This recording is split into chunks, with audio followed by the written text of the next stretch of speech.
ഇസ്ലാമിനെ ആയുധം കൊണ്ട് പരാജയപ്പെടുത്തുക എന്നതാണ്.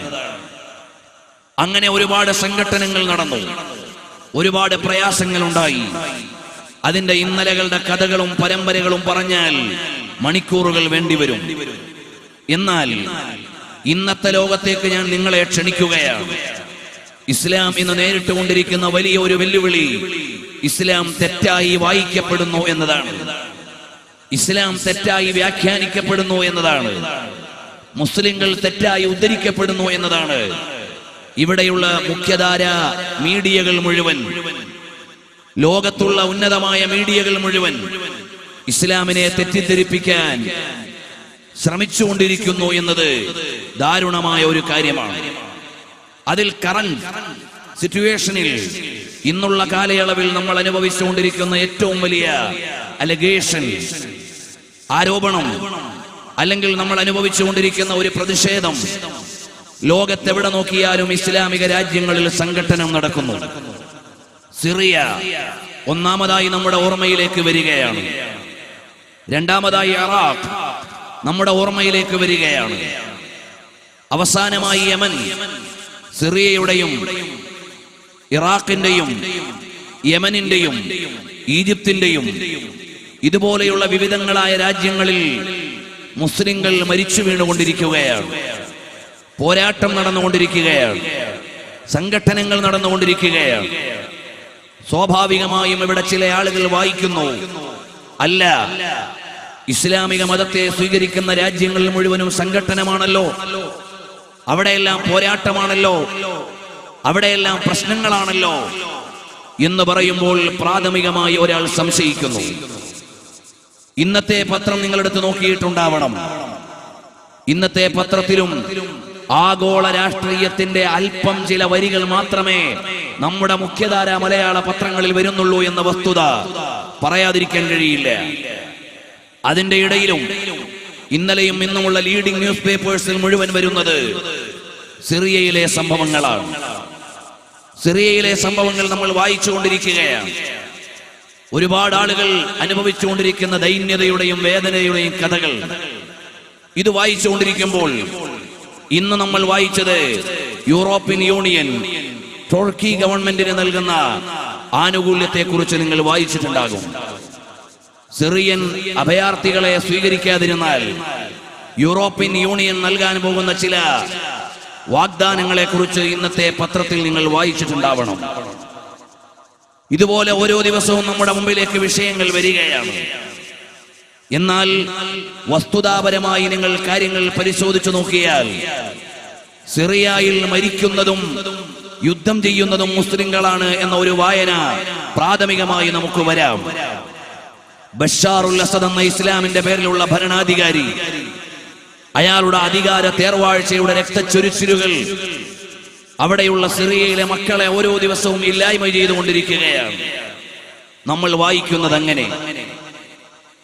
ഇറാഖിലേക്ക് നോക്കിയാൽ സദ്ദാം ഹുസൈൻ എന്ന ഭരണാധികാരിയുടെ അധികാര ദണ്ഡുകൾക്ക് മുമ്പിൽ വിറങ്ങലിച്ച ഇറാഖ് പിൽക്കാല ഭീകരവേട്ടയുടെ പേരിൽ ഇല്ലായ്മ ചെയ്യപ്പെട്ട ഭരണാധികാരി ഇപ്പോഴവിടെ കൊല്ലുന്നതും മരിക്കുന്നതും മുസ്ലിങ്ങൾ. നമുക്ക് വായിക്കാൻ ലഭിക്കുന്ന ന്യൂസ് അങ്ങനെയാണ്. ഈജിപ്തിൽ ആരാണ് ഭരണം നടത്തുന്നത്? ആരാണ് ഇപ്പോൾ ആക്രമിക്കപ്പെടുന്നത്? കൊല്ലുന്നതും മരിക്കുന്നതും അവിടെയുള്ള മുസ്ലിങ്ങൾ. യമനിൽ ആരാണ് കൊല്ലുകയും മരിക്കുകയും ചെയ്യുന്നത്? ഇരയും പ്രതിയും മുസ്ലിങ്ങൾ. ഇങ്ങനെ ഒരു വായനയാണ് നമ്മുടെ മുമ്പിലേക്ക് വരുന്നത്. എന്നാൽ ഇതിന്റെ എല്ലാം പിന്നിലുള്ള യാഥാർത്ഥ്യം എന്താണ്?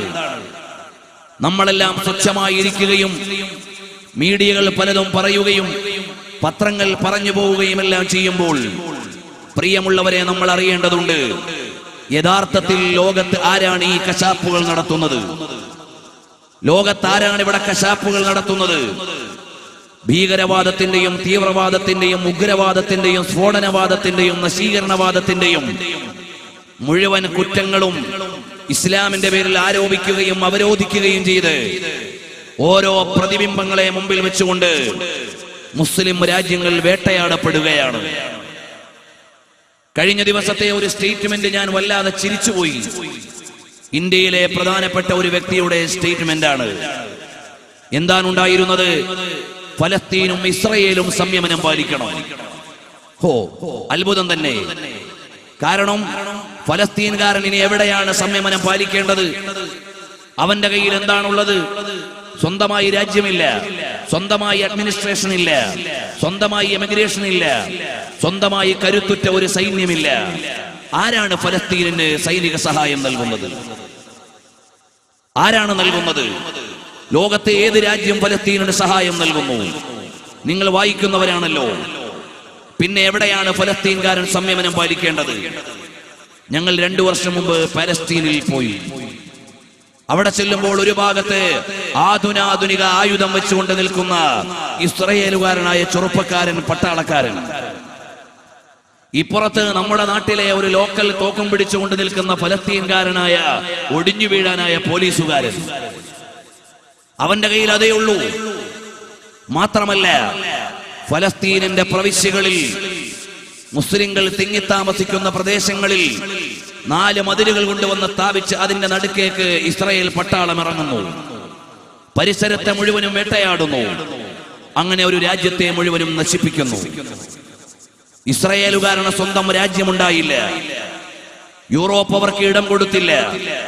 അഥവാ ജൂതന്മാർക്ക്, സിയോണിസ്റ്റുകൾക്ക് ലോകത്തൊരു രാജ്യമുണ്ടായില്ല. കൊടുക്കാൻ യൂറോപ്പ്. അവസാനം പരദേശികളായി കടന്നു വന്നവർക്ക് ഇരിക്കാനും കിടക്കാനും ഒരിടം കൊടുത്തു എന്ന തെറ്റല്ലാതെ ഫലസ്തീൻകാരന്റെ ചരിത്രത്തിൽ ഒരു തെറ്റും ചെയ്തിട്ടില്ല. നിങ്ങൾക്ക് വായിക്കാവുന്നതാണ് 1948. നിങ്ങൾക്ക് ചരിത്രത്തിൽ വായിക്കാം. ഫലസ്തീൻകാരൻ ഇന്ന് അനുഭവിക്കുന്ന വേദനകളുടെ മുഴുവനും കാരണം ഇസ്രയേൽ എന്ന ഒരു രാജ്യത്തിന് ഇടം കൊടുത്തു എന്നല്ലാതെ, ആ രാജ്യത്തിന് ഇടം കൊടുക്കുമ്പോൾ അവിടെ UN വരച്ചു കൊടുത്ത ഒരു മാപ്പ് ഫലസ്തീൻകാരനുണ്ട്. ഇന്നയിടം വരെ ഇസ്രയേലുകാരന്, ഇന്നയിടം വരെ ഫലസ്തീൻകാരന്. ഇന്ന് അതിന്റെ എത്രയോ ഇരട്ടിയും അധീനമാക്കി ഇസ്രയേൽ. ടെൽ അവീവ് ലോകത്തിന്റെ കേന്ദ്രമായിരുന്നു കൊണ്ട് പല സ്ഥലത്തും എന്നല്ല, ലോകത്ത് മുഴുവനുമുള്ള നശീകരണ പ്രവർത്തനങ്ങൾക്ക് സാരഥ്യം വഹിക്കുകയാണ്. ഞാൻ പറഞ്ഞു വരുന്നത് വിശാലമായൊരു വിഷയമാണിത്. വളരെ ചുരുക്കി മാത്രം പറഞ്ഞ് ഞാൻ നിർത്തുകയാണ്. ലോകത്ത് മുഴുവനും നോക്കിയാൽ മുസ്ലിങ്ങൾ പ്രതിയും ഇരയുമാണ് എന്നതാണ് നമ്മൾ വായിക്കുന്നതെങ്കിൽ, യഥാർത്ഥത്തിൽ ആരാണ് പ്രതി, ആരാണ് ഇര എന്ന് തിരിച്ചറിയാൻ കഴിയണം. അപ്പോഴാണ് മെനിയാദത്തെ സ്റ്റേറ്റ്മെന്റ് എന്നെ വല്ലാതെ ചിരിപ്പിച്ചു കളഞ്ഞത്. ഇസ്രയേലുകാരനും ഫലസ്തീൻകാരനും സമാധാനം പാലിക്കണം പോൽ. എങ്ങനെ ഫലസ്തീൻകാരൻ സമാധാനം പാലിക്കണമെന്ന്? അവന്റെ കയ്യിൽ എന്താണുള്ളത്? എന്താണ് സംവിധാനമുള്ളത്? ഒന്നുമില്ല. ഏതായാലും ഇരിക്കട്ടെ. ഇതുപോലെ ലോകം മുഴുവനും നടന്നുകൊണ്ടിരിക്കുമ്പോൾ യഥാർത്ഥത്തിൽ ഈ ലോക രാഷ്ട്രീയത്തെ മുഴുവനും ചോരച്ചാലാക്കി മാറ്റിയതിന്റെ ടേണിംഗ് പോയിന്റ് എവിടെയായിരുന്നു എന്ന് നാം അറിയണം. സെപ്റ്റംബർ 11, 2998 പേർ കൊല ചെയ്യപ്പെട്ട, അല്ലെങ്കിൽ മരിച്ചു വീണ വേൾഡ് ട്രേഡ് സെന്റർ അറ്റാക്ക്. അത് ലോകത്തിന്റെ മുഴുവൻ രാഷ്ട്രീയത്തിന്റെ ഒരു മൈൽ സ്റ്റോൺ ആണ്, ഒരു നാഴികക്കല്ലാണ്. അവിടെ നിന്ന് തുടങ്ങുകയാണ്. അതാര് ചെയ്തു, ആര് ചെയ്തില്ല എന്നത് ഇനിയും നമ്മൾ പഠിക്കേണ്ടതുണ്ട്. ഏതായാലും ശരി, ഒരു ജൂതനും അതിൽ മരിച്ചില്ല എന്നത് ലോകത്തെ മുഴുവനും കണ്ണു തുറപ്പിച്ചിട്ടുണ്ട്. ഒരു ജൂതനും അതിൽ മരിച്ചില്ല എന്നത് അതാര് ചെയ്തു എന്നതിലേക്ക് വലിയ സൂചന നൽകുന്നുണ്ട്. ഏതായാലും അമേരിക്കക്കാരൻ സെപ്റ്റംബർ 11 ശേഷം ലോകത്തെ മുഴുവനും വേട്ടയാടാൻ ഇറങ്ങി. എന്തിന്റെ പേരിൽ? ഭീകരവേട്ടയുടെ പേരിൽ. പ്രിയമുള്ളവരുടെ, ഡേറ്റാസ് വെച്ചുകൊണ്ട് വിശാലമായി സംസാരിക്കാൻ ഈ വേദിയിൽ എനിക്കൊരുപാട് പരിമിതികളുണ്ട്. അതുകൊണ്ട് ഞാൻ ചില സൂചനകൾ മാത്രമേ നൽകുന്നുള്ളൂ. 1973 ഒരു സെപ്റ്റംബർ 11 ചില സൂചനകൾ ലോകത്തിൽ നൽകിയിരുന്നു. ഏതായാലും ശരി, 14 വർഷത്തിന് മുമ്പ് അമേരിക്കയിൽ നടന്ന വേൾഡ് ട്രേഡ് സെന്റർ ആക്രമണത്തെ തുടർന്ന് ഭീകരവേട്ട എന്ന പേരിൽ ലോകത്ത് മുഴുവനും നടത്തിയ തേരോട്ടത്തിന്റെ പേരിൽ 2996 ആളുകൾ മരിച്ചതിന്റെ പേരിൽ ഭീകരവേട്ടക്കിറങ്ങിയ അമേരിക്കയുടെ അധ്യക്ഷതയിലുള്ള ലോകത്ത് മുഴുവനും നടന്ന യുദ്ധങ്ങളിലൂടെ ഏറ്റവും ബേസിക്കലായി കൊല ചെയ്യപ്പെട്ടത് 1.5 ലക്ഷം മനുഷ്യന്മാരാണ്. 1.5 ലക്ഷം മനുഷ്യന്മാരാണ്. ഞാൻ പറയുന്നത് കൃത്യമായി ജേർണൽസ്, ന്യൂസ് മുന്നിൽ വെച്ചുകൊണ്ടാണ്. ഉദ്ധരണികൾ വായിക്കാനുള്ള നേരമില്ല. 1.5 ലക്ഷം മനുഷ്യന്മാർ കൊല ചെയ്യപ്പെടുകയാണ്. ഈ കാലയളവിൽ 14 കൊല്ലം കൊണ്ട് 1.5 ലക്ഷം മനുഷ്യന്മാർ. എന്നാൽ വേൾഡ് ട്രേഡ് സെന്റർ ആക്രമണത്തെ തുടർന്ന് ലോകത്തുണ്ടായ പ്രതിയുദ്ധങ്ങളുടെയും ആഭ്യന്തര യുദ്ധങ്ങളുടെയും അമേരിക്ക അറിഞ്ഞുകൊണ്ട് ലോകത്ത് നടന്ന പോരാട്ടങ്ങളുടെയും ഇടയിൽ മരിച്ചുപോയത് 2996 ആളുകളുടെ ഏകദേശം 400 ഇരട്ടി ജനങ്ങൾ, 13 ലക്ഷം ജനങ്ങളാണ് പ്രിയമുള്ളവരെ ലോകത്ത് കൊല ചെയ്യപ്പെട്ടത്. 13 ലക്ഷം ജനങ്ങൾ ലോകത്ത് കൊല ചെയ്യപ്പെട്ടു. 41 ഭീകരന്മാരെ കൊല്ലാൻ വേണ്ടി നടത്തിയ പോരാട്ടത്തിൽ 1147 പേരാണ് ആക്രമിക്കപ്പെടുകയും കൊല ചെയ്യപ്പെടുകയും ചെയ്തത്. അഥവാ ഒരു ഭീകരനെ കൊല്ലാൻ എന്ന പേരിൽ 28 സിവിലിയന്മാർ ഒരേ അറ്റാക്കിൽ ഇല്ലായ്മ ചെയ്യപ്പെടുകയാണ്. മിൻസ്പാസ് ന്യൂസ് ലോകത്തിന്റെ മുമ്പിൽ അവതരിപ്പിക്കുന്നത് മാർച്ച് 2015 അവതരിപ്പിച്ച റിപ്പോർട്ടിൽ 40 ലക്ഷം മുസ്ലിങ്ങളാണ് 10 കൊല്ലം കൊണ്ട് ലോകത്ത് കൊല ചെയ്യപ്പെട്ടത്. നിങ്ങൾ അറിയണം, അടിസ്ഥാനപരമായി ലഭിച്ച പ്രാഥമികമായ കണക്കിൽ 10 കൊല്ലം കൊണ്ട് 40 ലക്ഷം മുസ്ലിങ്ങളാണ് ലോകത്ത് കൊല ചെയ്യപ്പെട്ടത്. ഇതിന്റെ അനുബന്ധമായി വന്ന സന്ദർഭങ്ങൾ, പരിക്കുപറ്റിയവർ, മരിച്ചവർ, ഇങ്ങനെയുള്ള കണക്കുകൾ മുന്നിൽ വെച്ചാൽ ലോകത്തിന്റെ മുമ്പിൽ അവതരിപ്പിക്കാനുള്ളത് 80 ലക്ഷം വരെ എത്തുമെന്ന് ചില കണക്കുകൾ പറയുകയാണ്.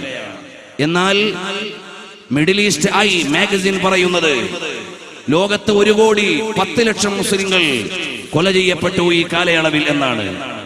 ഇതുപോലെ അമേരിക്കയും CIA നടത്തുന്ന ലോകത്ത് നടത്തിയ തേർവാഴ്ചകൾ, ഇങ്ങനെ ലോകത്തിന്റെ നാനാദിക്കിലും നടക്കുന്ന സംഘടനകൾ, ഇപ്പോൾ നിങ്ങൾ ആലോചിച്ചു നോക്കൂ. അവസാനമായി സിറിയയിൽ, ഇപ്പോൾ സിറിയയുടെ അന്തരീക്ഷത്തിൽ ഇപ്പോൾ അമേരിക്കയുടെയും റഷ്യയുടെയും വിമാനങ്ങൾ, ആളില്ലാ വിമാനങ്ങൾ പറന്നുകൊണ്ടിരിക്കുകയാണ്. എന്തിനാണ് ഈ ലോകത്തെ 2 വലിയ ശക്തികളുടെയും വാഹനങ്ങൾ അല്ലെങ്കിൽ വ്യോമസേന അവിടെ ആക്രമിച്ചുകൊണ്ടിരിക്കുന്നത്? ആരെയാണ്? ഏതു തീവ്രവാദിയെ ഇല്ലായ്മ ചെയ്യാൻ, ഏതു ഭീകരവാദിയെ ഇല്ലായ്മ ചെയ്യാൻ, ആരെ ഇല്ലായ്മ ചെയ്യാൻ വേണ്ടിയാണ്? അവിടെയും മരിച്ചു വീണുകൊണ്ടിരിക്കുന്നത് സിവിലിയന്മാരാണ്, സാധാരണക്കാരായ മനുഷ്യന്മാരാണ് മരിച്ചുകൊണ്ടിരിക്കുന്നത്.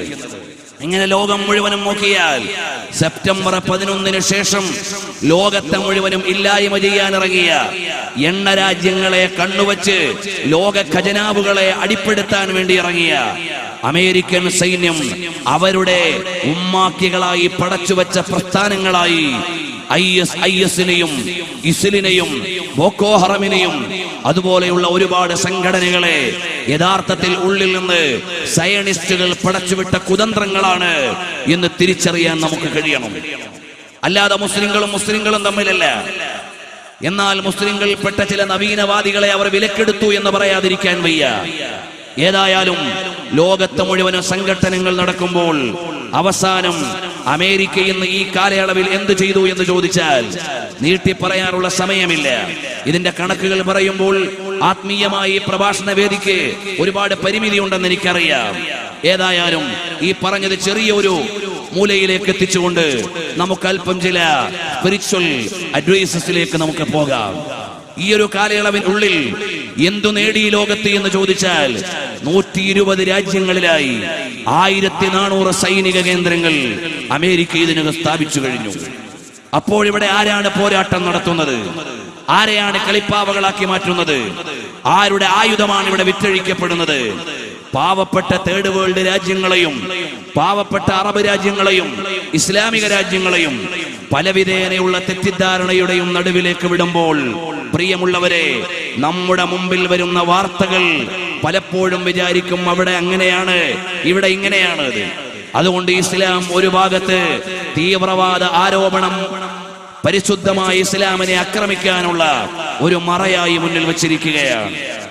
എന്നാൽ അവസാനമായി നമ്മൾ അറിയുന്നത് നമ്മുടെ എല്ലാവരുടെയും ഇസ്ലാമിക ചരിത്രത്തിന് പ്രാധാന്യമുള്ള രാജ്യമാണ് സിറിയ എന്ന് പറയുന്നത്.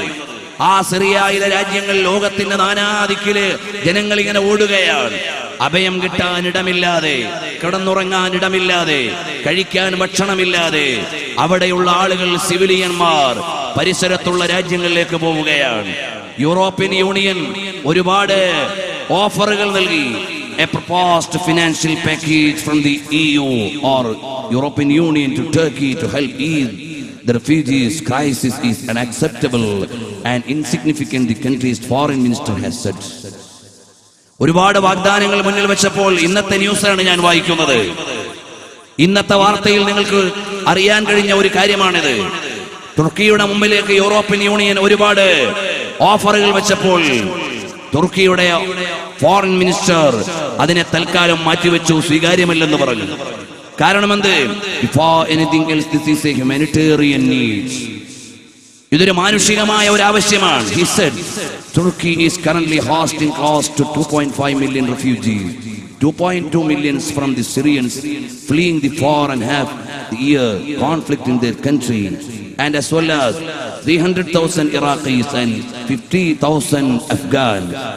Only 266,000 Syrians stay in camps along the border, and the rest live in the Turkish town, leading to social tension. ഇന്ന് തുർക്കി മാത്രം ഇന്ന് 2.5 മില്യൺ 25 ലക്ഷം ജനങ്ങൾക്ക് അഭയം നൽകുന്ന ഒരു രാജ്യം. 25 ലക്ഷം അഭയാർത്ഥികളെ സ്വീകരിച്ച് തുർക്കി. നാം അറിയേണ്ടതുണ്ട്, ഇതുപോലെ രാജ്യങ്ങൾ അഭയം നൽകിക്കൊണ്ടിരിക്കുമ്പോൾ അവസാനം ഇന്ന് വരുന്ന കണക്കുകൾ 40 ലക്ഷം അഭയാർത്ഥികൾ സിറിയയിൽ നിന്ന് പോയിട്ടുണ്ട്. ലോകത്തിന്റെ നാനാദിക്കിലേക്കും പോയ 40,13,000 അഭയാർത്ഥികളാണ്. 70 ലക്ഷത്തിലധികം പേർ ഭവനരഹിതരായി സിറിയയിൽ കഴിയുന്നുണ്ട്. 20 ലക്ഷത്തിലേറെ ആളുകൾ തുർക്കിയിൽ മാത്രം അഭയാർത്ഥികളായി എത്തിയിരിക്കുന്നു. പ്രിയമുള്ളവരെ, ഒരു രാജ്യത്തിന്റെ കഥയാണ് ഞാൻ പറയുന്നത്. എന്നെയും നിങ്ങളെയും പോലെയുള്ള പാവങ്ങളായ ആളുകൾ, അല്ലെങ്കിൽ നമ്മളെപ്പോലെ ജീവിതങ്ങളും വികാരങ്ങളും സ്വപ്നങ്ങളുമുള്ള ജനങ്ങൾ യാതൊന്നുമില്ലാതെ ലോകത്തിന്റെ ദിക്കുകളിൽ അലയുകയാണ്. ഹംഗറി പോലെയുള്ള രാജ്യങ്ങൾ ബോർഡർ അടച്ചുകൊണ്ട് ഇനി അങ്ങോട്ട് കയറാൻ പാടില്ല എന്ന് വിലക്കേർപ്പെടുത്തുകയാണ്. അതാ ഒരു കൊച്ചുബാലന്റെ ശരീരം ഓളങ്ങളിൽ തല്ലി ജഡമായി അരികിൽ വന്ന് കിടക്കുമ്പോൾ ലോകത്ത് ചില ചർച്ചകൾ വന്നു. 4 ദിവസം കഴിഞ്ഞപ്പോൾ അതും അസ്തമിച്ചു പോയി. യഥാർത്ഥത്തിൽ ഇസ്ലാം ലോകത്ത് ഒരുപാട് ആളുകളുടെ ഇരയായി ഭവിച്ചുകൊണ്ടിരിക്കുകയാണ്. എന്നാൽ നമ്മുടെ മുമ്പിൽ വായിച്ചുകൊണ്ടിരിക്കുന്നതിന് മുഴുവനും എന്താണെന്ന് ചോദിച്ചാൽ, നമ്മൾ കുറ്റവാളികളായി, ഭീകരവാദികളായി, തീവ്രവാദികളായി ഒരു ഭാഗത്ത് ചാപ്പകുത്തപ്പെടുകയും അതേ സമയത്ത് കൊല്ലപ്പെടുകയും ചെയ്യുന്നു. ഇതുകൊണ്ട് നമ്മൾ ചെയ്യേണ്ടത്, നമുക്കിവിടെ അറിയേണ്ടത്, പരിശുദ്ധമായ ഇസ്ലാമിന്റെ മനോഹരമായ അധ്യായങ്ങളെ അറിയാനും പഠിക്കാനും കഴിയണം, മനസ്സിലാക്കാനുള്ള അവസരം വേണം. പരിശുദ്ധമായ ഇസ്ലാം ഒരു പ്രതികാരത്തിന്റെ മതമല്ല. ഇസ്ലാം ആളുകളെ ഇല്ലായ്മ ചെയ്യാൻ വേണ്ടി വന്ന മതമല്ല. വിട്ടുവീഴ്ചയുടെയും സാഹോദര്യത്തിന്റെയും അതുല്യമായ ഉദാഹരണമാണ്. അതിന്റെ ഉജ്ജ്വലമായ ഒരു അധ്യായം മഹാനരായ സയ്യിദുനാ മുഹമ്മദുർ റസൂലുള്ളാഹി സ്വല്ലല്ലാഹു അലൈഹി വഅലിഹി വഅസ്ഹാബിഹി വസല്ലമ തങ്ങൾ വിജയം വരിച്ചുകൊണ്ട് മക്കയിലേക്ക് വരികയാണ്. അറബ് ലോകത്ത് പിന്നെ നബി സല്ലല്ലാഹു അലൈഹി വസല്ലമ തങ്ങളെ നേരിടാൻ ഒരു രാജ്യമില്ല, ഒരു സൈന്യമില്ല, പുറത്തു നിന്ന് സഹായിക്കാൻ ഒരു നിയറസ്റ്റ് പവർ ഇല്ല ലോകത്ത്. ആ സമയത്താണ് നബി സല്ലല്ലാഹു അലൈഹി വസല്ലമ തങ്ങൾ മക്കയിലേക്ക് വിജയം വരിച്ച് മക്കാ വിജയത്തിന്റെ നാളിൽ കടന്നു വരുമ്പോൾ അറബ് ജനതയ്ക്ക് കൂട്ടുപിടിക്കുവാൻ ഒരു സൈന്യമില്ല, മക്കക്കാരുടെ പക്കൽ ഒരു അധികാരമില്ല, അവരുടെ മുമ്പിൽ ഒരു ഭരണാധികാരിയില്ല, അവർക്ക് ശക്തിയുള്ള ഒരു നേതാവില്ല, അവിടെ ഒരു സൈന്യത്തെ നയിക്കാൻ ഒരു ലീഡർ ഇല്ല. അങ്ങനെ ഇരിക്കുമ്പോഴാണ് നബി സല്ലല്ലാഹു അലൈഹി വസല്ലമ തങ്ങൾ മക്കയിലേക്ക് വരുമ്പോ 23 കൊല്ലം പ്രവാചകർ സല്ലല്ലാഹു അലൈഹി വസല്ലമ തങ്ങളുടെ എതിർചേരിയിലെ അമരത്തു നിൽക്കുന്ന ആളുകൾ മുന്നിൽ വരികയാണ്. അല്ലാഹുവിന്റെ ഹബീബ് സല്ലല്ലാഹു അലൈഹി വസല്ലമ തങ്ങൾ പറയുന്നത്, ഇന്ന് നിങ്ങളോട് പ്രതികാരമില്ല, ഇത് പ്രതികാരത്തിന്റെ നാളല്ല, ഇത് പ്രതികാരത്തിന്റെ നാളല്ല. ലോകഗുരുവായ സല്ലല്ലാഹു അലൈഹി വസല്ലമ തങ്ങളുടെ ആധികാരികമായ പ്രഖ്യാപനമാണ്, ഇത് പ്രതികാരത്തിന്റെ നാളല്ല. ഇന്ന് അധികാരം നമ്മുടെ പക്കലാണ്, സൈന്യം നമ്മുടെ പക്ഷത്താണ്, ലോകത്തൊരു പ്രതിശക്തിയും നമ്മളെ തൊടാനില്ല. എന്നാലും നമ്മൾ എതിരാളികളോട് അക്രമികളല്ല. അപ്പോഴാണ് മക്കാ വിജയത്തിന്റെ തലേനാളിൽ ശോഭകരമായ ഒരു ചിത്രം നമ്മൾ കാണുകയാണ്. അല്ലാഹുവിന്റെ ഹബീബ് സല്ലല്ലാഹു അലൈഹി വസല്ലം തങ്ങളുടെ പിതൃ സഹോദരനായ അബ്ബാസ് റളിയല്ലാഹു അൻഹുവിന്റെ കൂടെ അതാ ഒരാള് വാഹനത്തിൽ പോവുകയാണ്. എല്ലാവരും നോക്കുമ്പോൾ അബ്ബാസ് എന്നവരാണ് പോകുന്നത്. പ്രവാചകർ സല്ലല്ലാഹു അലൈഹി വസല്ലം തങ്ങളുടെ പിതൃ സഹോദരനാണ്. പിറകിൽ ആരാണ് ഇരിക്കുന്നതെന്ന് നോക്കുന്നില്ല. വാഹനം നബി സല്ലല്ലാഹു അലൈഹി വസല്ലം തങ്ങളുടേതാണ്. അങ്ങനെ പോകുമ്പോഴാണ് അതാ ഉമർ ഇബ്നുൽ ഖത്താബ് റളിയല്ലാഹു അൻഹു നോക്കുകയാണ്, ഈ വരുന്ന വാഹനം ഏതാണ്? നാളെ മക്കയുടെ മഹനീയമായ ഭൂമിയിലേക്ക് വിജയത്തിന്റെ പതാക പറത്താനും കഅബാലയത്തിന്റെ മുറ്റത്തേക്ക് ആത്മഹർഷത്തോടെ കടന്നു ചെല്ലാനിരിക്കുന്ന സ്വഹാബത്തെ രാത്രിയിൽ തമ്പടിച്ചു കിടക്കുന്നിടത്തുകൂടെ ഒരു വാഹനം ഇങ്ങനെ പോവുകയാണ്. ധീരതയുടെയും ധൈര്യത്തിന്റെയും പര്യായമായ ഉമറുൽ ഫാറൂഖ് റളിയല്ലാഹു അൻഹു നോക്കുകയാണ്, ആ വാഹനമേതാണ്? നോക്കിയപ്പോൾ നബി സല്ലല്ലാഹു അലൈഹി വസല്ലം തങ്ങളുടെ വാഹനമാണ്. അതിന്റെ മേലെ സഞ്ചരിക്കുന്നതാരാണ്? അവിടുത്തെ ഉപ്പയുടെ സഹോദരനായ അബ്ബാസ് എന്നവരാണ്. കൂടെയുള്ളതാരാണ്? ഒരു പരിചയമുണ്ടല്ലോ. നോക്കിയപ്പോൾ ഇസ്ലാമിന്റെ ബദ്ധവിരോധിയായിരുന്ന അബൂ സുഫിയാൻ എന്ന ആളാണ്. കേവലം ഒരു വിരോധിയല്ല, ഇസ്ലാമിന്റെ എതിരെയുള്ള സൈന്യത്തിന്റെ മേധാവിയാണ്, സൈനിക മേധാവിയായിരുന്ന ആളാണ്. അയാളതാ വാഹനത്തിന്റെ മേലെ ഇരിക്കുകയാണ്. ഉടനെ ഉമറുൽ ഫാറൂഖ് റളിയല്ലാഹു അൻഹു നബി സല്ലല്ലാഹു അലൈഹി വസല്ലം തങ്ങൾ വിശ്രമിക്കുന്ന ടെന്റിന്റെ ഉള്ളിലേക്ക് ചെന്നിട്ട് പറയുന്നു, യാ റസൂലല്ലാഹ്, പോരാട്ടങ്ങളില്ലാതെ സംഘട്ടനങ്ങളില്ലാതെ ബലപ്രയോഗങ്ങളില്ലാതെ ഇസ്ലാമിന്റെ ബദ്ധവിരോധിയായ അബൂ സുഫിയാനെ നമ്മുടെ കയ്യിൽ കിട്ടിയിട്ടുണ്ട്. എനിക്കൊന്ന് വിട്ടുതരുമോ? ഞാനൊന്ന് കൈകാര്യം ചെയ്യട്ടെ നബിയേ.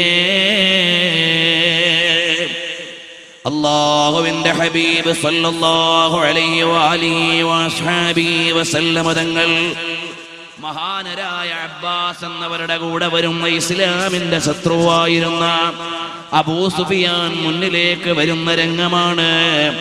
ഹബീബായ സല്ലല്ലാഹു അലൈഹി വസല്ലം തങ്ങൾ പറഞ്ഞു, മഹ്ലൻ യാ ഉമർ, ഉമറേ ഒന്നടങ്ങണേ.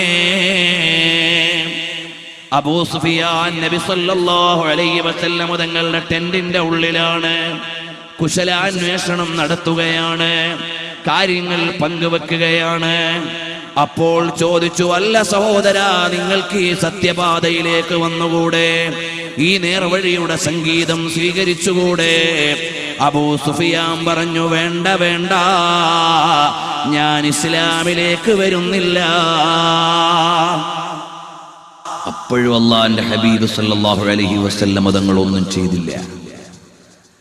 ചെയ്താൽ അവിടെ ചോദിക്കാൻ ആരുമില്ല എന്നു മാത്രമല്ല, ഇത് കേവലം ഒരു മനുഷ്യനല്ല, ഇന്നലെ വരെയും പടക്കളത്തിൽ എതിർകക്ഷിയുടെ മേധാവിയാണ്. നബി സല്ലല്ലാഹു അലൈഹി വസല്ലം തങ്ങൾ അയാളെ ഒന്നും ചെയ്തില്ല. പിന്നെയും അയാളോട് കാര്യങ്ങൾ പറഞ്ഞു കൊടുത്തു.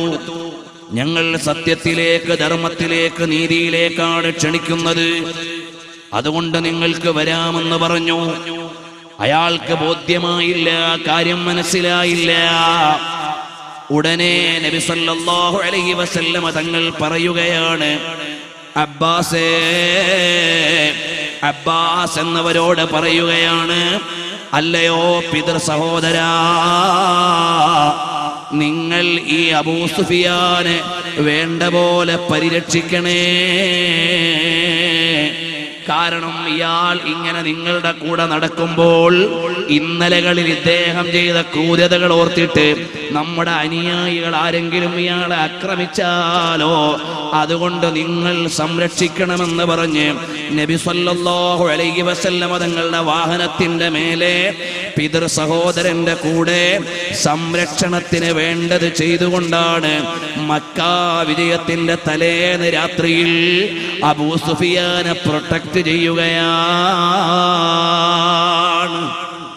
അനിഷേധ്യമായ ലോക ചരിത്രമാണിത്. ആർക്കും വായിക്കാൻ മുമ്പിൽ തുറന്നു കിടക്കുകയാണ്. ഒരുപാട് ആളുകൾ കാരം ആംസ്ട്രോങ്ങിനെ പോലെയുള്ളവർ എഴുതിയിട്ടുണ്ട്. അതുപോലെ തന്നെ ഫിലിപ്പ് കെ ഹിറ്റിയെ പോലെയുള്ളവർ എഴുതിയിട്ടുണ്ട്. വില്യം മൂറിനെ പോലെയുള്ളവർ എഴുതിയിട്ടുണ്ട്. സിന്റാക്റ്റിക് ഹിസ്റ്ററി ഓഫ് റിലിജിയൻ മറിച്ചു നോക്കിയാൽ വായിക്കാവുന്നതാണ്.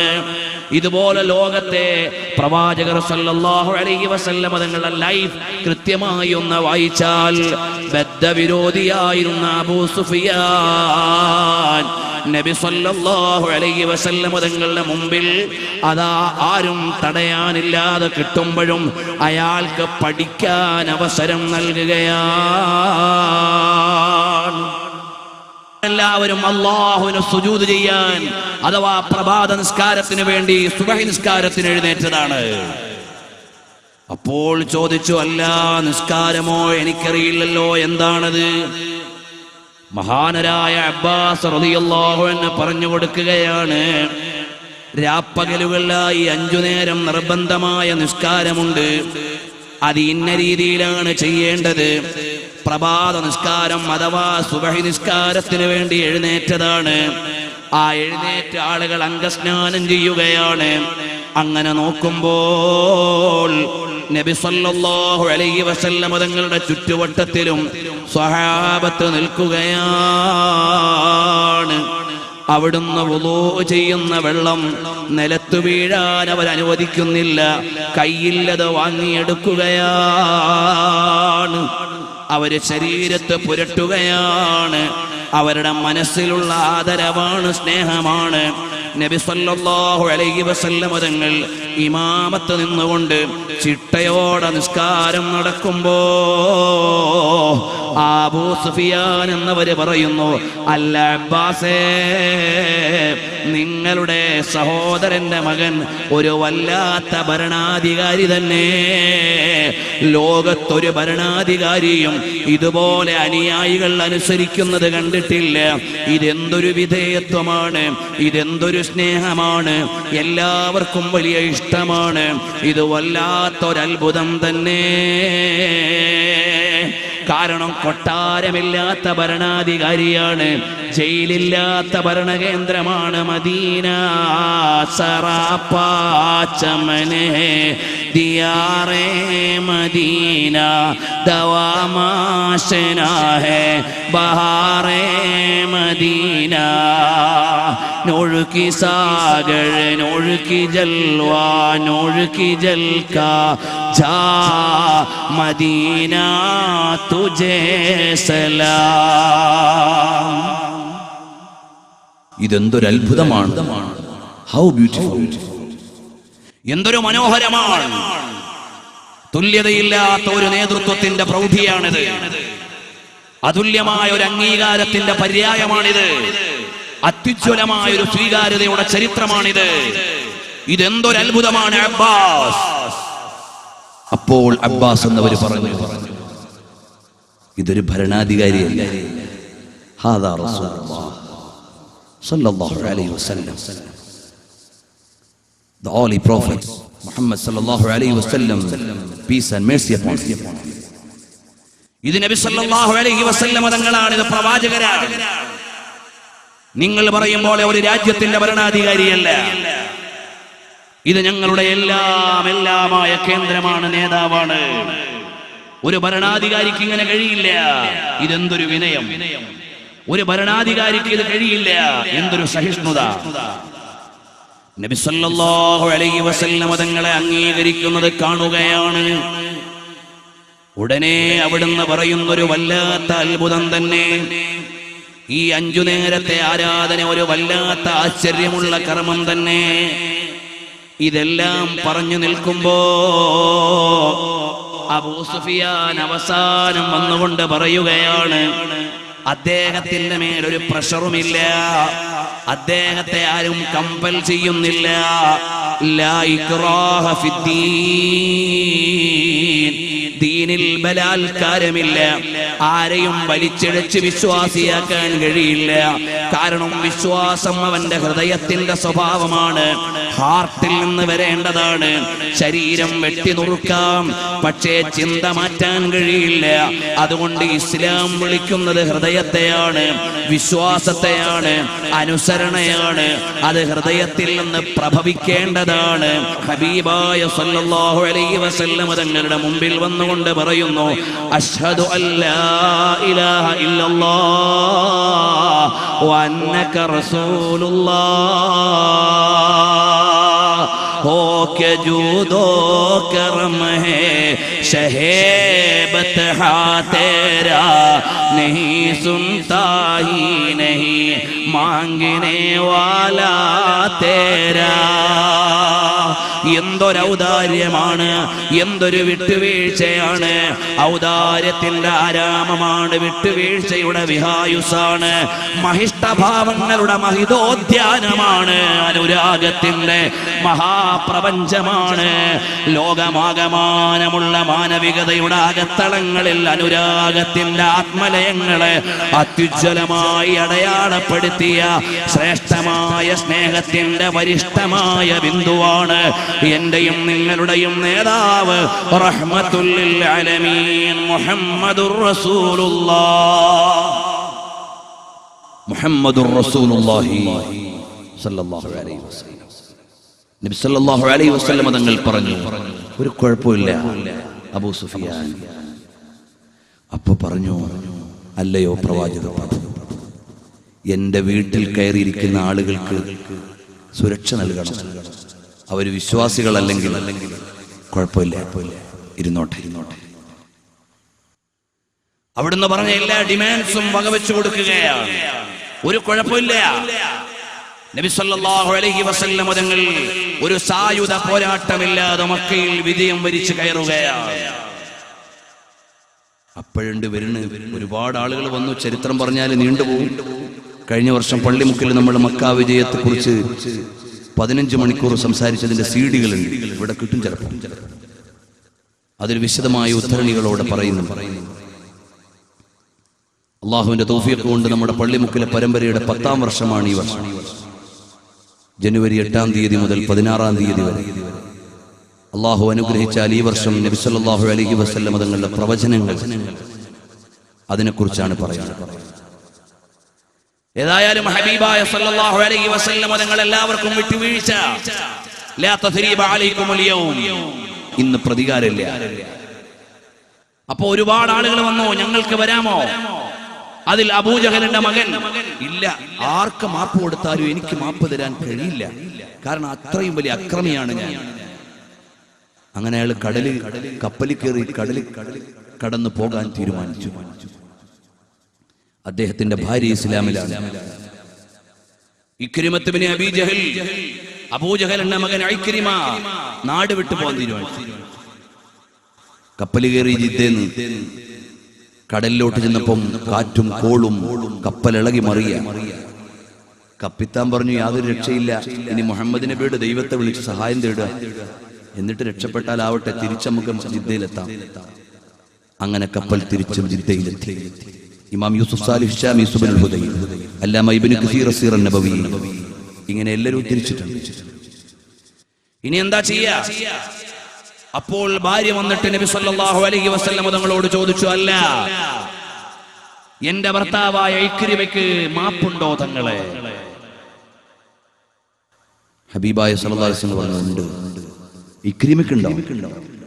ഇക്രിമത്ത് ബിൻ അബീ ജഹൽ, അതെ ഉണ്ട്, കുഴപ്പമില്ല.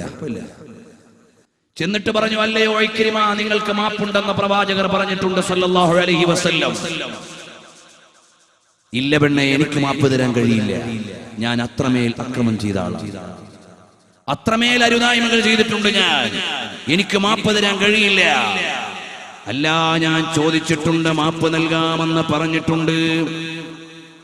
അതാ ഇക്രിമ എന്ന ഭർത്താവിനെയും കൂട്ടി വിശ്വാസിനിയായ ഭാര്യ വരികയാണ്. വഴിയിൽ വെച്ചുകൊണ്ട് പറഞ്ഞു, സ്വാഭാവികമായും നമ്മൾ ഭാര്യ ഭർത്താക്കന്മാരല്ലേ, അതുകൊണ്ട് നമുക്ക് ശാരീരികമായി ഒന്ന് സന്തോഷത്തിൽ ഏർപ്പെടാം. ഉടനെ ഇക്രിമ എന്നവരുടെ ഭാര്യ പറയുകയാണ്, ഇല്ല ഇല്ല, ഞാനിന്നൊരു സത്യവിശ്വാസിയാണ്. നിങ്ങൾ ഇന്ന് ആ വിശ്വാസത്തിലേക്ക് വരാത്ത ആളാണ്. അതുകൊണ്ട് എന്റെ ശാരീരികമായ ഇച്ഛ നിങ്ങളോട് പങ്കുവെക്കാൻ പറ്റുന്നതല്ല. അപ്പോഴാണ് ഇക്രിമ അത്ഭുതപ്പെടുന്നത്. എന്റെ ഭാര്യയ്ക്ക് അവളുടെ വികാരത്തെയും നിയന്ത്രിക്കാൻ പറ്റുന്ന വിധത്തിൽ ഇത്ര ഉത്തമമായ ഒരു വിശ്വാസം എങ്ങനെയുള്ളതാണ്? ഇത് വല്ലാത്തൊരു സംഹിത തന്നെ. അവസാനം ഭാര്യയോടൊപ്പം നബി സല്ലല്ലാഹു അലൈഹി വസല്ലം തങ്ങളുടെ സന്നിധിയിൽ വരികയാണ്.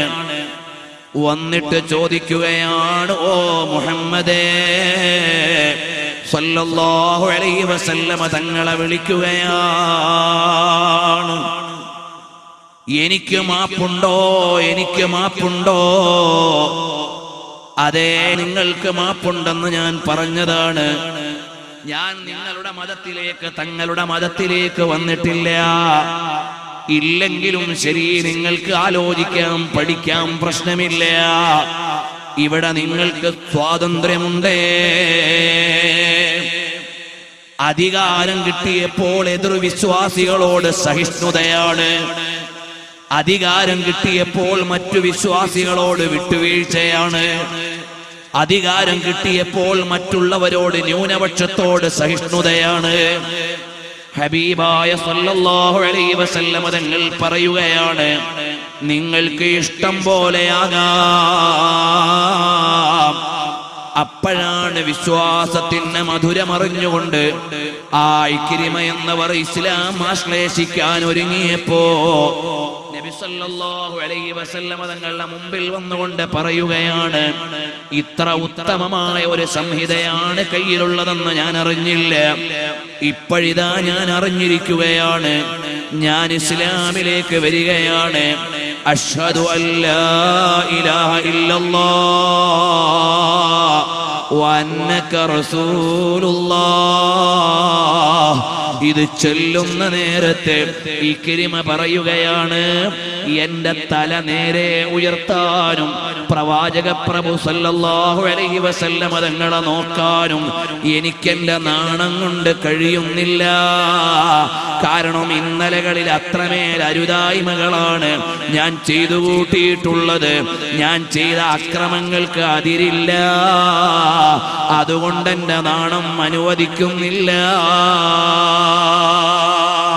हम मदीने चले, मैं मदीने चला, मैं मदीने चला, फिर करम हो गया, मैं मदीने चला, मेरे गंदे कदम और उनका हरम लाज रखना खुदा, मैं मदीने चला. ഹബീബായ സല്ലല്ലാഹു അലൈഹി വസല്ലം തങ്ങളുടെ സഹിഷ്ണുതയുടെ അധ്യായം. മതം സഹിഷ്ണുതയാണ്. എല്ലാവരെയും ഉൾക്കൊള്ളാനുള്ള വിശാലമായ മനസ്സാണ് മതം രൂപപ്പെടുത്തുന്നത്. ഇസ്ലാം എല്ലാവരെയും ഉൾക്കൊള്ളുകയാണ്. പ്രവാചകർ സല്ലല്ലാഹു അലൈഹി വസല്ലം തങ്ങൾ മദീനയിലേക്ക് വരുമ്പോൾ അവിടെ ജൂതന്മാരുണ്ട്. നിങ്ങൾ ജൂതന്മാരാണ്, ഞങ്ങൾക്ക് പറ്റാത്തവരാണ്, നാട് വിട്ടോളണം എന്ന് പ്രവാചകർ പറഞ്ഞില്ല സല്ലല്ലാഹു അലൈഹി വസല്ലം. ഒരുപാട് അക്രമം ചെയ്യാൻ നോക്കി, കല്ലുരുട്ടി തലയിലിട്ട് കൊന്നുകളയാൻ വരെ അവർ ശ്രമിച്ചു. അവരോട് ട്രീറ്റിയിൽ ഏർപ്പെട്ടു പ്രവാചകർ സല്ലല്ലാഹു അലൈഹി വസല്ലം. സംഭവങ്ങൾ ഏറെയാണ്. ഇതുപോലെ ഒരുപാട് ഘട്ടങ്ങളിൽ എല്ലാവർക്കും വിട്ടുവീഴ്ചയാണ്. അവസാനം നബി സല്ലല്ലാഹു അലൈഹി വസല്ലം തങ്ങൾ മക്കയിൽ ജയം വരിച്ച് മുന്നേറുമ്പോഴാണ് അതാ ഒരു സ്ത്രീ വരികയാണ്. ചോദിക്കുന്നു, എനിക്ക് മാപ്പുണ്ടോ? ഞാൻ വലിയ അക്രമം ചെയ്ത പെണ്ണാണ്. ചോദിച്ചു, ആരാണിത്? ഞാൻ ഹിന്ദാണ്. ഏത് ഹിന്ദ്? നബി സല്ലല്ലാഹു അലൈഹി വസല്ലം തങ്ങളുടെ പിതൃ സഹോദരൻ ഹംസത്തുൽ കറാർ റളിയല്ലാഹു അൻഹുവിനെ ഉഹദിന്റെ ധർമ്മഭൂമിയിൽ വെച്ചുകൊണ്ട് കൊന്നുകളഞ്ഞിട്ട് അടിവയർ കുത്തിക്കീറി കരള് പറിച്ച് പുറത്തെടുത്ത് അത് ചവച്ചു കളഞ്ഞ പെണ്ണ് വന്നിട്ട് ചോദിക്കുന്നു, എനിക്ക് മാപ്പുണ്ടോ? ഇത് ഐതിഹ്യമല്ല, അനുമാനമല്ല, ഇത് കൃത്യമായ ചരിത്രമാണ്. എന്ന് പറഞ്ഞാൽ we can see any hole or gap in the history of Prophet Muhammad sallallahu alaihi wasallam. നബി സല്ലല്ലാഹു അലൈഹി വസല്ലം തങ്ങളുടെ ആലേഖിതമായ സുരക്ഷിതമായ ലോകം മുഴുവനും വായിച്ചുകൊണ്ടിരിക്കുന്ന ചരിത്രമാണ്. ഇത്ര മനോഹരമായ ഒരു അധ്യായം ഇസ്ലാം മുമ്പിൽ വെക്കുമ്പോ യൂറോപ്പ് ശ്രമിച്ചതെന്താ? നബി സല്ലല്ലാഹു അലൈഹി വസല്ലം തങ്ങളെ കുറ്റപ്പെടുത്താൻ. നിങ്ങളൊന്ന് ആലോചിച്ച് നോക്ക്, ലോകത്ത് എത്ര മതങ്ങളുണ്ട്? ഇസ്ലാമിന്റെ പ്രവാചകരെ ആക്ഷേപിക്കാൻ ഒരുങ്ങിയതുപോലെ വേറെ ഒരു മത നേതാവിനെയും ആക്ഷേപിക്കാൻ യൂറോപ്പ് ശ്രമിച്ചിട്ടില്ല. അപ്പൊ എന്തേ? ആ നേതാവിന്റെ സംഹിതകളെ അവർക്ക് ഭയമാണ്. ഇസ്ലാമോഫോബിയ എന്ന് പറയും, ഇസ്ലാം പേടി, അവർക്ക് ബേജാറാണ്. ഇസ്ലാമിന്റെ ഇത്ര പീസ്ഫുൾ ആൻഡ് അട്രാക്റ്റീവ് തിയോളജി, ഇസ്ലാമിന്റെ മനോഹരമായ ദൈവവിശ്വാസം, ഇസ്ലാമിന്റെ മനോഹരമായ നിയമങ്ങൾ, ഇതിന്റെ മുമ്പിൽ അവർ ആശ്ചര്യപ്പെടുകയാണ്. അതുകൊണ്ടാണ് പ്രവാചകർ സല്ലല്ലാഹു അലൈഹി വസല്ലം തങ്ങളെ അലഗേറ്റ് ചെയ്യാൻ അവർ ശ്രമിക്കുന്നത്. ലോകത്തെവിടെയും ഒരു മുസ്ലിം സമൂഹവും ജീസസ് ക്രൈസ്റ്റ് എന്ന ക്രൈസ്തവ ലോകം വിളിക്കുന്ന യേശു മിശിഹയെ അപകീർത്തിപ്പെടുത്താൻ ഒരുങ്ങിയിട്ടില്ല. അതേ സമയത്ത് ഈസാ അലൈഹിസ്സലാമിന്റെ പേര് കേൾക്കുമ്പോൾ നമ്മൾ പറയും അലൈഹിസ്സലാം, അള്ളാഹുവിന്റെ ശാന്തി ആ പ്രവാചകരുടെ മേലുണ്ടാവട്ടെ. അതാണ് ഇസ്ലാമിക സമൂഹം. ഹബീബായ സല്ലല്ലാഹു അലൈഹി വസല്ലം തങ്ങളെ വിശ്വസിക്കുകയും അംഗീകരിക്കുകയും ചെയ്യുന്ന ആളുകൾ എവിടെയും ജീസസ് ക്രൈസ്റ്റിനെതിരെ വന്നിട്ടില്ല. അബ്രഹാം എന്ന ബൈബിൾ പരിചയപ്പെടുത്തുന്നത് ഇബ്രാഹിം നബി അലൈഹിസ്സലാം എന്ന ആഘോഷപൂർവ്വം വിശ്വാസികൾ പറയുന്ന പ്രവാചകനെയാണ്. നമ്മൾ ആദരിക്കുന്നു, ബഹുമാനിക്കുന്നു, സ്നേഹിക്കുന്നു. ജീസസ് ക്രൈസ്റ്റ് എന്നവർ വിളിക്കുന്നത് ഈസാ അലൈഹിസ്സലാമിനെ ആണെങ്കിൽ ആ ഈസാ അലൈഹിസ്സലാമിനെ നമ്മൾ ആദരിക്കുകയാണ്. എവിടെയും വിശ്വാസി ലോകം അവരെ ആക്ഷേപിക്കുന്നില്ല. ആരുടെയും ആരാധ്യ വസ്തുക്കളെ ആക്ഷേപിക്കാൻ പാടില്ല.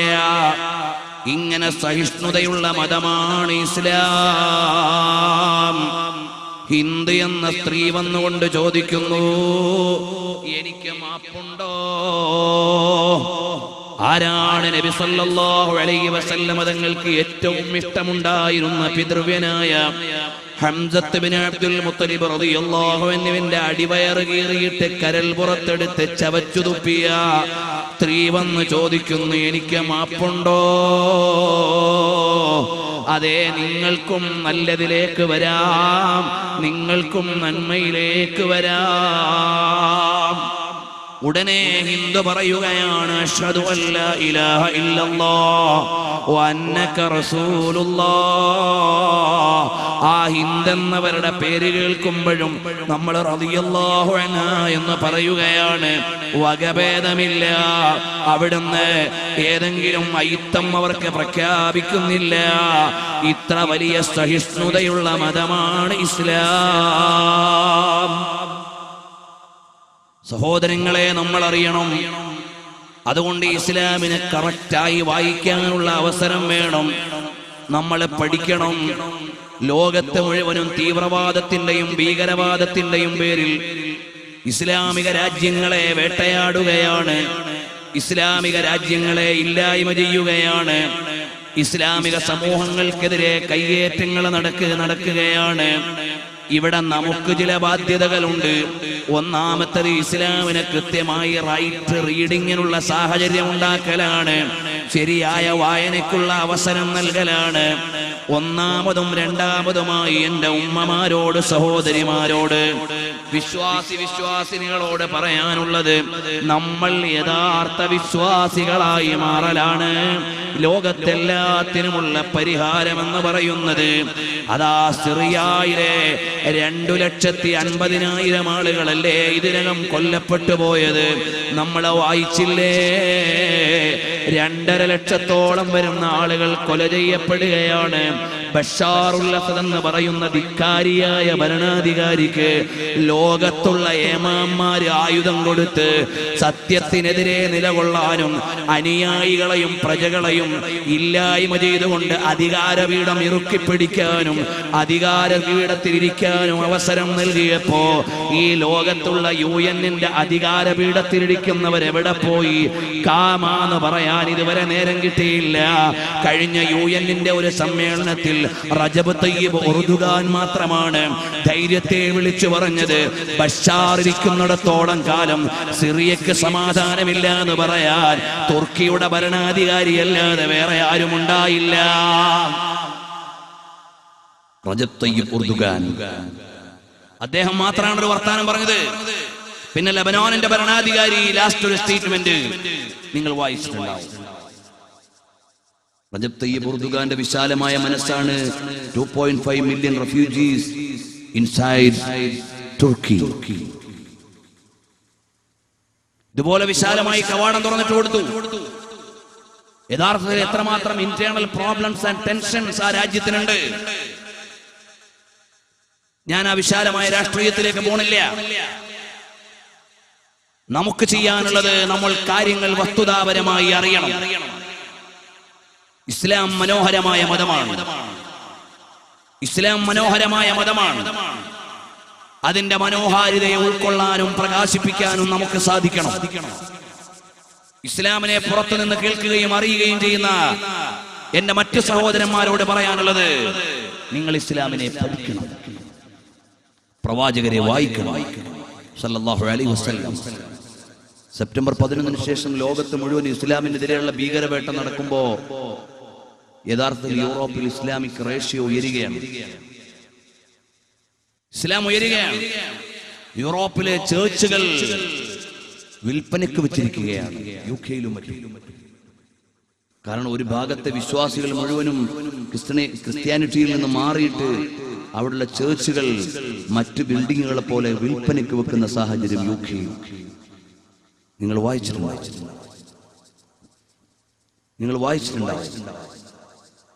കാർട്ടൂണുകൾ ലക്ഷ്യം വെച്ചത് ആരെയും കേവലമായി കാർട്ടൂൺ വരയ്ക്കാനല്ല, പ്രകോപിതരായി കുറച്ച് ആളുകളുടെ ആരാധനാ സ്വാതന്ത്ര്യം ഇല്ലായ്മ ചെയ്യാനായിരുന്നു. ഞാൻ എന്റെ മറ്റു പ്രഭാഷണങ്ങളിൽ ഇത് പറഞ്ഞിട്ടുണ്ട്. ഇപ്പൊ അങ്ങോട്ട് പോണില്ല.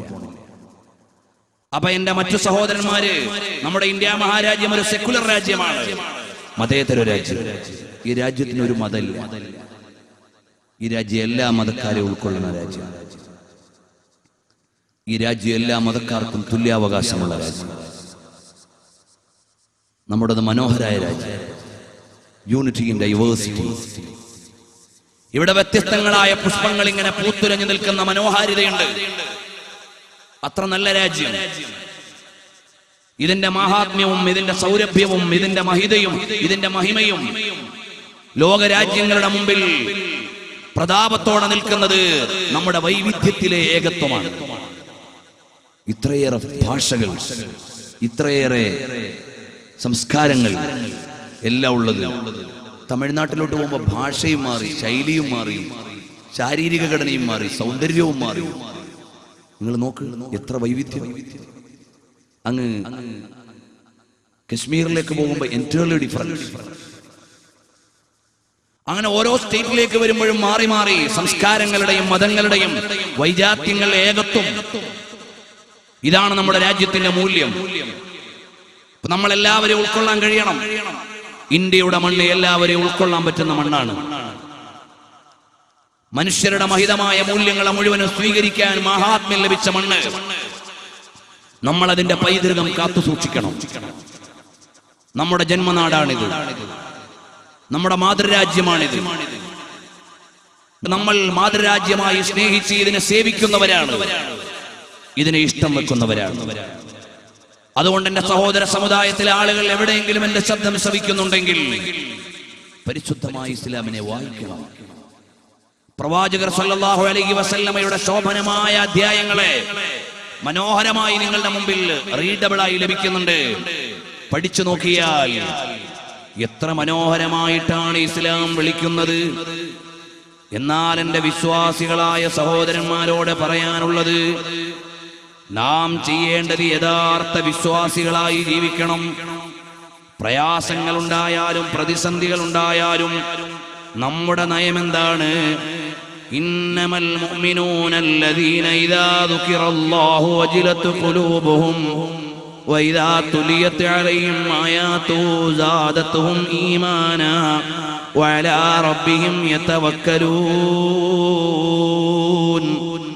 الذين يقيمون الصلاة ومما رزقناهم ينفقون أولئك هم المؤمنون حقا لهم درجات عند ربهم ومغفرة ورزق كريم. എൻ്റെ പ്രിയമുള്ള വിശ്വാസി സഹോദരന്മാരോട് പറയുകയാണ്, നമ്മൾ വേറെ ആരെയും പോലെയല്ല. എന്ന് പറഞ്ഞാൽ നമുക്ക് ഈ ജീവിതം എല്ലാത്തിൻ്റെയും അവസാനമല്ല. ഈ ഭൂമിയിൽ നിന്നുള്ള മരണം നമ്മുടെ ജീവിതത്തിന്റെ അവസാനമല്ല, പുതിയൊരു ജീവിതത്തിന്റെ തുടക്കമാണ്. ഈ ജീവിതം എന്ന് പറഞ്ഞാൽ നമ്മുടെ കർമ്മങ്ങളുടെ ലോകമാണ്. നമ്മുടെ പ്രതിഫലത്തിന്റെ ലോകം ഇതല്ല. നമ്മുടെ ജീവിതത്തിന് വലിയ മനഃശാസ്ത്രപരമായി വലിയൊരു ഭംഗിയുണ്ട്. അതെന്താണെന്നല്ലേ? ഇവിടെന്ന് മരിച്ചാലെല്ലാം കഴിഞ്ഞു എന്നുള്ള വിശ്വാസമല്ല. ഇത് കർമ്മത്തിന്റെ ലോകമാണ്. ഭൂമി ലോകത്തെ ജീവിതം എക്സാമിനേഷൻ ഹാളാണ്. നമ്മുടെ യഥാർത്ഥത്തിലുള്ള റിസൾട്ട് എവിടെയാണ്? Here after or life after ആണ്. ജീവിതത്തിനപ്പുറമാണ് റിസൾട്ട് മോനെ. അല്ലെങ്കിൽ മനുഷ്യന്റെ ബുദ്ധിക്ക് ഇവിടെ എന്താ വിലയുള്ളത്? അതാ 20 വയസ്സാകുമ്പോ ഒരുത്തം മരിച്ചു പോണ്, 50 വയസ്സാകുമ്പോ ഒരുത്തം മരിച്ചു പോണ്, 100 വയസ്സാകുമ്പോ ഒരുത്തം മരിച്ചു പോണ്. അപ്പൊ ഈ ലോകത്തെ അനുഭവങ്ങൾ ലിമിറ്റഡ് ആണ്. എന്നാൽ കർമ്മങ്ങൾക്ക് ഫലം ലഭിക്കുന്ന ഒരു ജീവിതം അപ്പുറത്തുണ്ട്. അവിടെ എന്താണുള്ളത്? ഈ ലോകത്തെ നന്മ ചെയ്തവർക്ക് സ്വർഗമുണ്ടവിടെ. ഈ ലോകത്തെ നല്ലത് ചെയ്തവർക്ക് സ്വർഗമുണ്ടവിടെ. ഇവിടെ തെറ്റു ചെയ്തവർക്ക് നരകമുണ്ടവിടെ. അങ്ങനെ ഒരു ഹിയർ ആഫ്റ്റർ ലൈഫ് വരുന്നുണ്ട്. കാരണം ഈ ലോകം നീതി നടപ്പിലാക്കാൻ പറ്റിയ ലോകമല്ല. ഈ ലോകത്ത് കംപ്ലീറ്റ് ജസ്റ്റിസ് ഉണ്ടാവോ? ഇല്ല, ഡെഫിനറ്റ്ലി ഉണ്ടാവില്ല. ഈ ലോകത്തൊരു കംപ്ലീറ്റ് ജസ്റ്റിസ് സാധ്യമല്ല. 10 പേരെ കൊന്നയാളെയും ഒരാളെ കൊന്നയാളെയും മാക്സിമം പോയാൽ ഒരു പ്രാവശ്യമേ കൊല്ലാൻ ഈ ലോകത്തെ കോടതിക്ക് സാധിക്കൂ. പിന്നെ കംപ്ലീറ്റ് ജസ്റ്റിസ് എവിടെ? പണമുള്ള അപരാധിക്ക് രക്ഷപ്പെടാനും പണമില്ലാത്ത നിരപരാധി കൊല്ലപ്പെടാനും പറ്റുന്ന നിയമങ്ങളാണ് ഇവിടെയുള്ളത്. പിന്നെ ഇവിടെ നീതി എവിടെ? ഇവിടെ ഉള്ളത് ന്യായ കോടതികളാണ്. നമ്മുടെ രാജ്യത്തിന്റെ കോടതികൾ നമ്മൾ ബഹുമാനിക്കണം. ഈ രാജ്യത്ത് നീതി സംരക്ഷണത്തിലും നിർവഹണത്തിലും അതിന് വലിയ റോളുണ്ട്. പക്ഷേ ലോകത്തിന് മുഴുവൻ ഒരു ലിമിറ്റ് ഉണ്ട്. ഇവിടെ ഏത് നീതിപീഠം വിധിച്ചാലും ഒരാളെ ഒരു പ്രാവശ്യത്തിലേറെ കൊന്നുകളയാൻ ഇവിടുത്തെ നീതിപീഠത്തിന് സാധിക്കില്ല. അതിൽ ലിമിറ്റ് ഇവിടുത്തെ പരിധിയാണ്. അതുകൊണ്ട് തന്നെ നമ്മൾ ഈ ലോകത്ത് സുസാധ്യമാകുന്ന എത്രയോ ആളുകളാണ് പ്രിയമുള്ളവരെ നിരപരാധികൾ ക്രൂശിക്കപ്പെടുന്നത്, അപരാധികൾ വിലസി ജീവിക്കുന്നത് എല്ലാം ഉണ്ടാകാം. അതുകൊണ്ട് മനുഷ്യന്റെ ബുദ്ധി പറയുകയാണ്, ഇവിടെ മാന്യമായി ജീവിച്ചവന് നിലയും വിലയും ഉണ്ടാകണമെങ്കിൽ ആ മാന്യതയ്ക്ക് പ്രതിഫലം കിട്ടുന്ന ഒരു ലോകം വേണം. അല്ലെങ്കിൽ ഇവിടെ മാന്യമായി ജീവിച്ചവൻ എന്താ നേട്ടമുള്ളത്? അതുകൊണ്ടാണ് ഇതിനപ്പുറത്തൊരു ലോകമുണ്ടേ, ആ ലോകത്താണ് സ്വർഗമുള്ളത്. ഇവിടെ സ്വർഗം ഇല്ല. ഇവിടെ മനുഷ്യൻ ജനിക്കണമെന്നത് എന്തിനാ? മരിക്കാനായി. All human things are subject to decay. ഇവിടെ ജനിച്ചു വീഴുന്നത് മരിക്കാൻ വേണ്ടിയാണ്, അല്ലാതെ ആരും ജനിച്ചിട്ടില്ല ഇവിടെ. അപ്പൊ ഈ ലോകത്തിന് എന്ത് മധുരം! പിന്നെയോ ഒരു മനുഷ്യൻ ഏറ്റവും ആനന്ദത്തോടു കൂടി ജീവിക്കുന്നത് ഒരു 10, 20, 30 ഒക്കെ കൊല്ല. അതിനു മുമ്പ് ബാല്യത്തിന്റെ ചാബല്യം, പിന്നെ വാർദ്ധക്യത്തിന്റെ ശാപം. ഇതിന്റെ രണ്ടിന്റെ ഇടയ്ക്ക് കിട്ടുന്ന കുറച്ചൊരു കാലം അടിച്ചു പൊളിച്ചും വിലസിയൊക്കെ നടക്കും. 2 दिन के मुसाफिर है, खाने का दिन एक जाने का दिन. 2 ദിവസത്തെ യാത്രികരാണ് നമ്മൾ. ഒന്നിവിടെ വരുന്ന ദിവസം, ഒന്നിവിടുന്ന് പോണ ദിവസം. ഇതിന്റെ രണ്ടിന്റെ ഇടയിൽ ചെറിയൊരു ലിമിറ്റഡ് ഓർ റിജിഡ് ആയ ഒരു ലൈഫാണ് ഇവിടെ ഉള്ളത്. ഇടുങ്ങിയൊരു ജീവിതം. ഈ ഇടുങ്ങിയ ഒരു ജീവിതമാണ് ഇവിടെയുള്ളത്. അതുകൊണ്ട് മോനെ, നിനക്ക് നിതാന്തമായ ഒരു വിജയം ലഭിക്കണമെങ്കിൽ, അനന്തമായ ഒരു ലോകത്ത് നിനക്ക് വിലസണമെങ്കിൽ നീ ചെയ്യേണ്ടത് എന്താണ്? നീ ശരിയായ വിശ്വാസിയാകണം. ശരിയായ വിശ്വാസിയാരാണ്?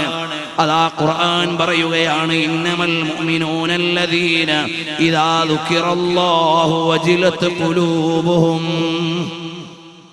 യഥാർത്ഥ വിശ്വാസിയാരാണ്? അല്ലാഹ് എന്ന് കേൾക്കുമ്പോൾ ഹൃദയം പിടയ്ക്കുന്നവനാണ്. ഇദാ ദുകിറല്ലാഹ്, അല്ലാഹ് എന്ന് പറയപ്പെട്ടാൽ ഹാർട്ട്, ഹൃദയം പിടയ്ക്കുകയാണ്. സുഫിയാനു സൗരി റളിയല്ലാഹു അൻഹു പറയുകയാണ്. ആരാണ് സുഫിയാനു സൗരി? ഇമാം അബൂ ഹനീഫ, ഇമാം മാലിക് ബിൻ അനസ്, ഇമാം അശ്ശാഫിഈ, ഇമാം അഹ്മദ് ബിൻ ഹംബൽ റളിയല്ലാഹു അൻ കുല്ലി വാഹിദിൻ മിൻഹും അജ്മഈൻ.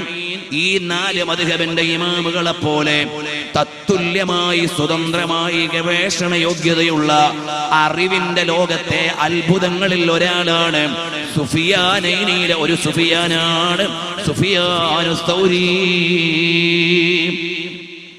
റളിയല്ലാഹു അൻഹു എന്ന മഹാനവറുകൾ പറയുകയാണ്, അൽ ഈമാനു ഈമാനാനി. ഈമാൻ 2 രീതിയിലുണ്ട്. ഒന്നെന്താ? അല്ലാഹുവിൽ വിശ്വസിക്കുക, മലക്കുകളിൽ വിശ്വസിക്കുക, ഖുർആനിൽ വിശ്വസിക്കുക. ഈമാൻകാര് 6 ഇതൊക്കെയാണ് അറിഞ്ഞ് വിശ്വസിക്കുക. അതൊരു ഈമാനാണ്. ശരിയായ ഈമാൻ ഏതാണ്? ഇദാ ദുകിറല്ലാഹ്, അല്ലാഹ് എന്ന് കേൾക്കുമ്പോഴേക്ക് പിടയ്ക്കുന്ന ഹൃദയം, അതാണ് ശരിയായ ഈമാൻ. ആ ഈമാൻ ഉണ്ടാകണം. അല്ലാഹ് എന്ന് കേൾക്കുമ്പോഴേക്ക് പിടച്ചു പോണ വിശ്വാസം. ഏതെങ്കിലും ഇദാ ഹമ്മ അംറൻ, ഒരു കാര്യം ഒരാൾ ചെയ്യാൻ ഉദ്ദേശിച്ചാൽ, അല്ലെങ്കിൽ ഇദാ ഹമ്മ ബിമഅസിയ്യ, ഒരു തെറ്റിലേക്ക് ഒരാൾ തിരിയാൻ നോക്കുമ്പോൾ ഒരാൾ ചോദിച്ചു, എടാ അല്ലാഹ് വിലക്കിയതല്ലേ, അപ്പോഴേക്ക് പിടച്ചു പോകും. അതാണ് ഈമാൻ. അല്ലാഹു എന്ന വിചാരം നമ്മളെ തിരുത്താൻ പറ്റുന്ന വിധത്തിൽ ഹൃദയത്തിൽ ഉണ്ടാവുക. ഇതാണ് മഹത്തായ ഈമാൻ എന്ന് പറയുന്നത്. അതിനൊരു ഉദാഹരണം ഞാൻ നിങ്ങളുടെ മുമ്പിൽ പറയുകയാണ്. പ്രിയമുള്ളവരെ, അറിയുമോ? 5ാം ഖലീഫയാണ് ഉമർ ബിൻ അബ്ദുൽ അസീസ് റളിയല്ലാഹു അൻഹു, അഥവാ ഉമർ ബിൻ ഖത്താബ് റളിയല്ലാഹു അൻഹുവിന്റെ പേരക്കുട്ടികൾപ്പെട്ട മഹാനാണ്. ലോകത്ത് നീതിന്യായം പൂർണ്ണമായും പൂത്തുലച്ചുകൊണ്ട് ഭരണാധികാരം നടത്തിയ, ചെറുപ്പത്തിലെ അധികാരം കിട്ടിയ മഹാനാണ്. ആ ഉമർ ബിൻ അബ്ദുൽ അസീസ് റളിയല്ലാഹു അൻഹു ആരാണ്? ഭരണാധികാരിയായ മുൻഗാമി അബ്ദുൽ മലിക് ബിൻ മർവാൻ എന്നവര് വഫാത്തായി. പിറ്റേന്ന് ജനങ്ങളെ മുഴുവനും സംഘടിച്ചിട്ട് പറഞ്ഞു, അല്ല, നിങ്ങൾ ഞങ്ങളുടെ ഭരണാധികാരിയാവണേ. ഉമർ ബിൻ അബ്ദുൽ അസീസ് ഞങ്ങൾ പറഞ്ഞു, ഇല്ല, എനിക്ക് വേണ്ട, ഞാൻ ഭരണാധികാരിയാവണില്ല, എനിക്ക് വേണ്ട, ഇല്ല, ഞാൻ ആവണില്ല. അപ്പോൾ ബഹുമാനപ്പെട്ടവര് പറഞ്ഞു, ബഹുമാനപ്പെട്ടവരോട് ജനങ്ങൾ പറഞ്ഞു, നിങ്ങളല്ലാത്തൊരു ഭരണാധികാരി വേണ്ട ഞങ്ങൾക്ക്. മഹാനവറുകൾ പറഞ്ഞു, എനിക്ക് കഴിയില്ല. അതാണ് ഖലീഫമാര്. ആധുനിക പാർലമെന്ററി സംസ്കാരമല്ല. ഇവിടുത്തെ ഭരണാധികാരികൾ ആദ്യം യാചകന്മാരാ. സ്ഥാനാർത്ഥി എന്ന് പറഞ്ഞ സ്ഥാനത്തിന് വേണ്ടി അർത്ഥിക്കുന്നവൻ യാചിക്കുന്നു എന്നല്ല അർത്ഥം. എനിക്ക് വോട്ട് തരണം, എന്നെ ജയിപ്പിക്കണം, എന്നെ ഈ വാർഡിലാക്കണം. അതാണ് ആദ്യം ഭരണാധികാരിയുടെ പ്രൈമറി സ്റ്റെപ്പ്. ഇന്ത്യൻ ജനാധിപത്യത്തിന്റെ സ്വഭാവമാണെങ്കിൽ ഞാൻ അതിനെ മോശം പറയണില്ല, അങ്ങനെയാണ് ഇവിടെ. അതേസമയത്ത് ഇസ്ലാമിക് ഖിലാഫത്ത് അങ്ങനെയല്ല. ഞങ്ങൾക്ക് താങ്ങാനാവൂല എന്ന് പറയുമ്പോൾ ജനങ്ങൾ പറയുന്നു നിങ്ങൾ മതിയെന്ന്. അത്രയും സമ്പുഷ്ടമാണ്. മഹാനായ ഉമർ ബിൻ അബ്ദുൽ അസീസ് റളിയല്ലാഹു അൻഹു പറഞ്ഞു, ഇല്ല, എനിക്ക് കഴിയില്ല. ജനങ്ങൾ പറഞ്ഞു, നിങ്ങളല്ലാതെ ഞങ്ങൾക്ക് വേണ്ടാന്ന്. അപ്പോൾ